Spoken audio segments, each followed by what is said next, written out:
Bom, para mim o encontro com a Pobres e Nojentas foi um encontro amoroso, porque eu estava em Minas e um amigo de infância veio para aqui para estudar música e ele me mandou as revistas que a tia dele coletava, que são essas revistinhas aqui. Então, nossa, já são muitos anos já. E aí quando eu li esses textos e vi as fotografias, eu falei, nossa, eu fiquei encantado com tudo aquilo, né? De eu ver e sentir as histórias das gentes, né? Daquela forma. E textos belíssimos, assim, textos muito tocantes. E aí eu lembro que eu vim passar umas férias para visitar esse amigo.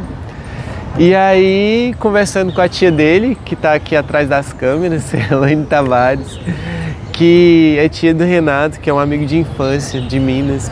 Ela falou, porque eu falei, nossa, eu fiquei encantado com os textos da Pobres e queria fazer isso da vida, nem sabia que dava para fazer isso. Ela falou, então por que você não vem estudar aqui?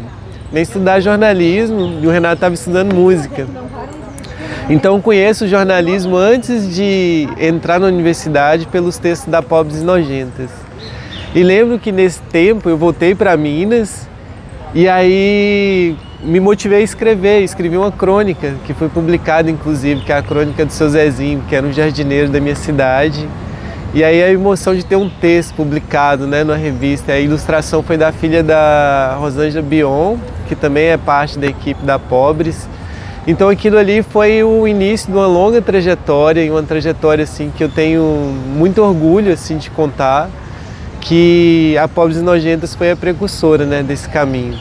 E aí eu vim para Florianópolis, comecei uma trajetória no jornalismo na Rádio Comunitária Campeche, depois no próprio curso de jornalismo da UFSC, muito inspirado pelos textos e pela trajetória também da Elaine, né, que é uma das criadoras da Pobres e Nojentas. A revista Pobres e Nojentas, ela cumpre um papel fundamental não só em Santa Catarina, mas na América Latina, né? Desde a primeira edição, que é essa daqui, a gente já tem um ensaio fotográfico do Ricardo Casarini, que traz essa visão de Abi Yala, e a Pobres e Nojentas sempre conectada com as pautas da cidade, né? E hoje em dia a gente não tem mais esses relatos, os textos, né, as crônicas da cidade. Então ela cumpriu esse papel durante muitos anos e inspirou muitos outros jornalistas, coletivos de mídias independentes que surgiram depois, né? O próprio Desacato, o Maruim, né? Que vieram com essa proposta, mas antes de tudo isso já tinham vocês, né? Elaine, Miriam, né? Com textos brilhantes, assim, contando as histórias da gente, né? Então ela cumpriu e eu acredito que cumpre ainda, porque vocês ainda têm um outro projeto, né, da revista, foi para o site, para as produções audiovisuais, né? Continuam contando as histórias não só da gente, mas também de quem produz jornalismo, né? Apesar do jornalismo estar vivendo tempos de mudanças, a Pobres e Nojentas ainda segue sendo esse sendeiro, né, de possibilidades de construir e contar histórias. Então tenho muito orgulho de participar dessa história, de ser parte também, né, de contribuir nas produções. Eu acho que a gente foi caminhando juntos, né? Muito do texto da proposta da Elaine Tavares, que é o jornalismo nas margens, né, de produzir com e para as comunidades. Então a Pobres e Nojentas tem esse caminho assim também de construção, né? Foi uma forma que eu quis homenagear, né, a Pobres e Nojentas e também mostrar que o trabalho produzido na Pobres e Nojentas é também uma produção intelectual, né? É uma produção de pensar o fazer jornalístico, né? Então, muito inspirado também na teoria do Adelmo Genro Filho, eu quis contar essas nuances, né? Do fazer jornalístico dentro da Pobres e Nojentas, né?